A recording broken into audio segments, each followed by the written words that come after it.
Halo semuanya, Assalamualaikum warahmatullahi wabarakatuh. Perkenalkan, nama saya Gestika Rahma dari kelas 6 BPGSD. Di sini saya akan menjelaskan PPT mengenai simulasi seminar proposal dengan judul peningkatan hasil belajar PKN melalui metode information search pada siswa kelas 4 SDN Karangtengah 3 Kota Tangerang, yang dimana tugas ini untuk memenuhi tugas UAS saya dengan dosen pengampu Pamawardi MPD. Kita masuk dalam bab 1, yaitu pendahuluan, yang di mana isi pendahuluan itu adalah latar belakang, identifikasi masalah, tujuan penelitian, pembahasan masalah, perumusan masalah, manfaat penelitian. Di dalam latar belakang, menurut Undang-Undang RI Nomor 20 Tahun 2003, pendidikan adalah usaha sadar dan terencana untuk mewujudkan suasana belajar dan proses pembelajaran agar peserta didik secara aktif mengembangkan potensi dirinya untuk memiliki kekuatan spiritual keagamaan, pengendalian diri, kepribadian, kecerdasan, akhlak mulia, serta keterampilan yang diperlukan dirinya, masyarakat, bangsa, dan negara.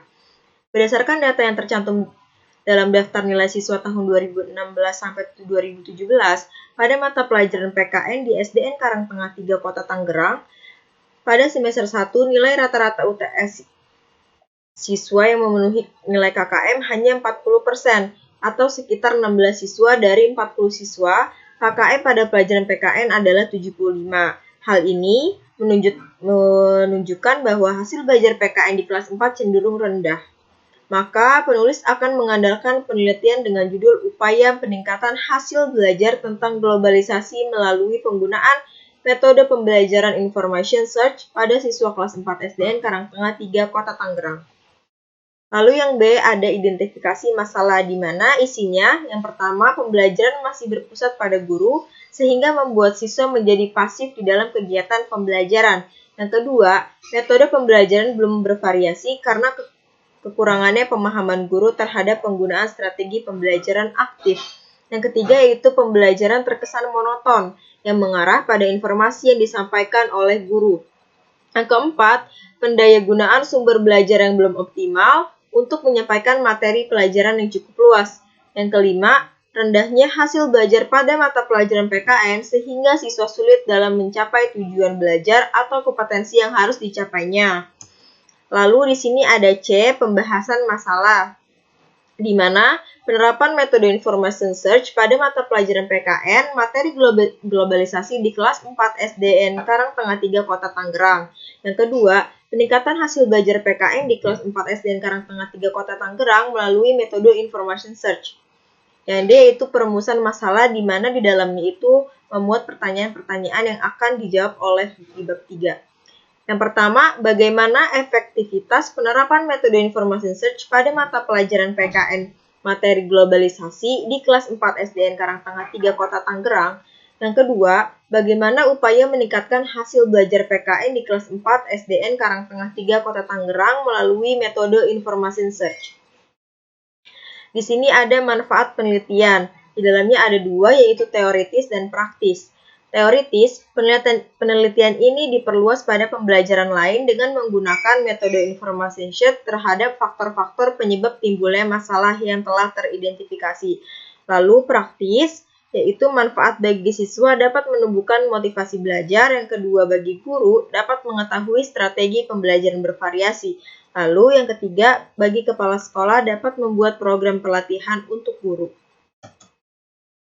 Di bab 2 yaitu terdapat A, landasan teori, yang di dalamnya berisi tinjauan hasil belajar PKN, metode pembelajaran information search, dan karakteristik usia sekolah dasar. Nah, yang pertama itu ada tinjauan hasil belajar yang terdiri dari 4, belajar, hasil belajar, pendidikan kewarganegaraan, dan globalisasi. Belajar menurut Siregar dan Nara 2010 mengartikan belajar adalah suatu aktivitas mental atau psikis yang berlangsung dalam interaksi dengan berkurangnya yang menghasilkan perubahan yang bersifat relatif dan instan. Hasil belajar menurut Sujana 2009, hasil belajar adalah kemampuan-kemampuan yang dimiliki siswa setelah menerima pengalaman belajarnya. Yang C, pendidikan kewarganegaraan menurut Susanto 2013 menjelaskan PKN adalah mata pelajaran yang digunakan sebagai wahana untuk mengembangkan dan melestarikan nilai luhur dan moral yang berakar pada budaya bangsa Indonesia. Lalu yang D, globalisasi. Globalisasi adalah proses menyatunya warga dunia secara umum dan menyeluruh dan menjadi kelompok masyarakat. Yang kedua ada metode pembelajaran information search, di mana yang A yaitu ada metode pembelajaran. Metode pembelajaran adalah cara atau upaya menyajikan bahan pelajaran yang akan digunakan oleh guru pada saat menyajikan bahan pembelajaran. Menurut Hamzah dan Nurdin 2011, menjelaskan metode pembelajaran didefinisikan sebagai cara yang digunakan guru dalam menjalankan fungsinya dan merupakan alat untuk mencapai tujuan pembelajaran. Lalu yang B, ada metode pembelajaran information search, di mana metode ini merupakan metode pembelajaran yang menggugah siswanya untuk aktif mencari jawaban sendiri dengan cara bekerja sama dengan siswa lainnya. Menurut Silberman 2013 menjelaskan bahwa metode information search dalam bahasa Indonesia adalah metode mencari informasi. Nah, di situ kan ada perbedaannya ya teman-teman, di mana yang metode pembelajaran itu digunakan oleh guru untuk menyajikan bahan pelajaran dan siswanya pasif, lalu kemudian yang metode pembelajaran informasi itu di mana siswanya harus aktif mencari jawabannya sendiri. Lalu yang ketiga ada karakteristik anak usia sekolah dasar, di mana karakteristik siswa adalah keseluruhan kelakuan dan kemampuan yang ada pada siswa sebagai hasil pembawaan dan lingkungan sosialnya, sehingga menentukan pola aktivitas dan meraih cita-citanya. Lalu selanjutnya yaitu C, kerangka berpikir. Di sini sudah terlihat ya, teman-teman ada bagannya peningkatan hasil belajar PKN melalui metode information search pada kelas 4 SDN Karangtengah 3 Kota Tangerang. Di dalamnya itu berisi dengan kondisi saat ini yang menjelaskan kondisi kelas 4 di Karangtengah, yaitu ada tindakannya dan ada hasilnya. Kondisi saat ini yaitu metode pembelajaran yang digunakan metode konvensual, siswa pasif dalam kegiatan pembelajaran, pendayagunaan sumber belum optimal, dan rendahnya hasil belajar. Nah, tindakannya yang perlu kita lakukan yaitu penerapan mode pembelajaran information search dan meningkatkan aktivitas siswa dalam pembelajaran melalui metode information search di kelas. Nah, tujuan dari tindakan tersebut itu hasil belajar siswa meningkat. Lalu ada hipotesis tindakan, di mana hipotesis tindakan dalam penelitian ini adalah penggunaan metode information search diduga dapat meningkatkan hasil belajar PKN tentang globalisasi pada siswa kelas 4 SDN Karangtengah 3 Kota Tangerang. Nah, di sini masuk ke dalam bab 3 yaitu metode penelitian, di mana ada pendekatan penelitian. Penelitian tindakan kelas merupakan suatu pencernaan atau pengamatan terhadap kegiatan belajar yang kemudian diberikan sebuah tindakan. Nah, di sampingnya sudah terlihat ya teman-teman, di situ ada gambar yang di dalamnya berisi tentang perencanaan, tindakan, pengamatan, refleksi, dan perencanaan melalui model dari Chemist dan Mr. Taggart. Kemudian ada B, kehadiran dan peranan peneliti di lapangan. Nah, peranan apa sih peneliti di lapangan? Nah, peneliti dalam hal ini terlebih dahulu membuat perencanaan pembelajaran, kemudian melakukan tindakan pengamatan dan refleksi. Nah, yang C itu ada tempat dan waktu penelitian. Penelitian tindakan kelas ini dilakukan di SDN Negeri Karangtengah 3 Kota Tangerang. Penelitian ini dilakukan pada bulan September 2015 sampai bulan Juni 2016. Nah, selanjutnya ada instrumen penelitian. Yang pertama itu hasil belajar PKN yang terdapat ada dua bagian, yaitu definisi konseptual dan definisi operasional. Definisi konseptual itu adalah berdasarkan uraian-uraian yang dikemukakan oleh para ahli di atas, maka dapat disimpulkan bahwa yang dimaksud dengan hasil belajar PKN adalah kemampuan-kemampuan yang dimiliki siswa setelah melakukan kegiatan pembelajaran meliputi ranah kognitif, efektif, dan psikomotorik. Definisi operasional adalah hasil belajar PKN adalah skor. Jadi, misi kesenian di Indonesia dalam misi kebudayaan internasional yang diukur dengan aspek. Jadi skornya itu memenuhi aspek. Pengetahuan yaitu C1, pemahaman yaitu C2, penerapan C3, dan analisa itu ada di dalam C4. Dua itu ada metode information search di mana sama dengan yang tadi pertama ada definisi konseptual dan operasional. Metode pembelajaran dikembangkan dari model pembelajaran aktif. Metode ini diterapkan pada materi-materi yang padat, monoton, dan membosankan.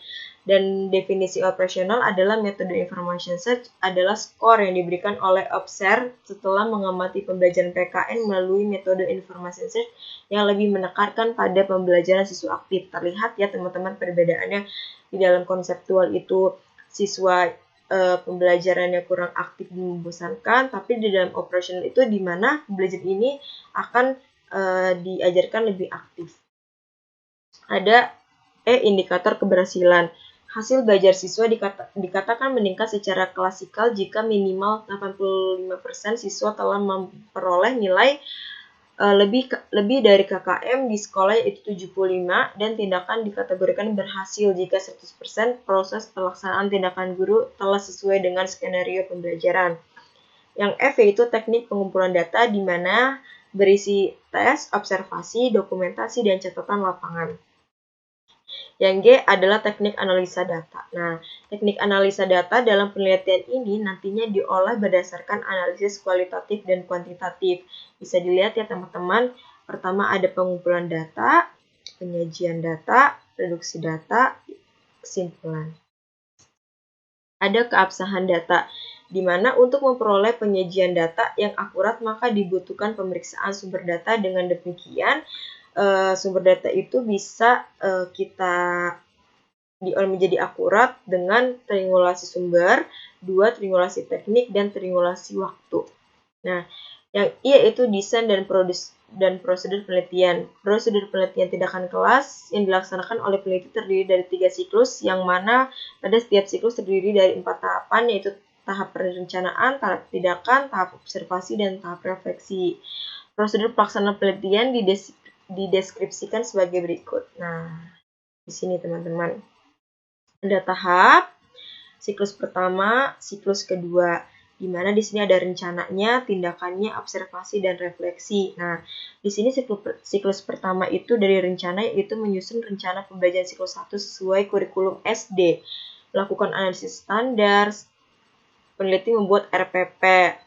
Nah, tindakannya siklus pertama itu melakukan tindakan berdasarkan RPP, observasi mengamati dampak atau hasil tindakan yang dilaksanakan atau dikenal pada siswa.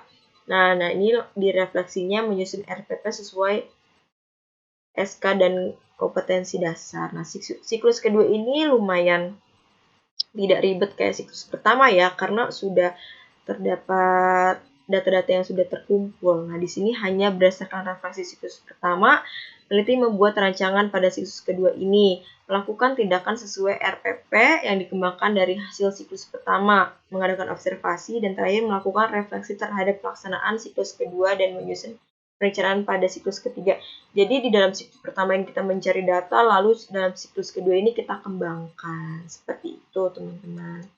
Nah, mungkin sekian saja penjelasan PPT penelitian tindakan kelas dari saya. Kurang lebihnya mohon maaf, semoga bermanfaat. Billahi taufiq wal hidayah. Wassalamualaikum warahmatullahi wabarakatuh.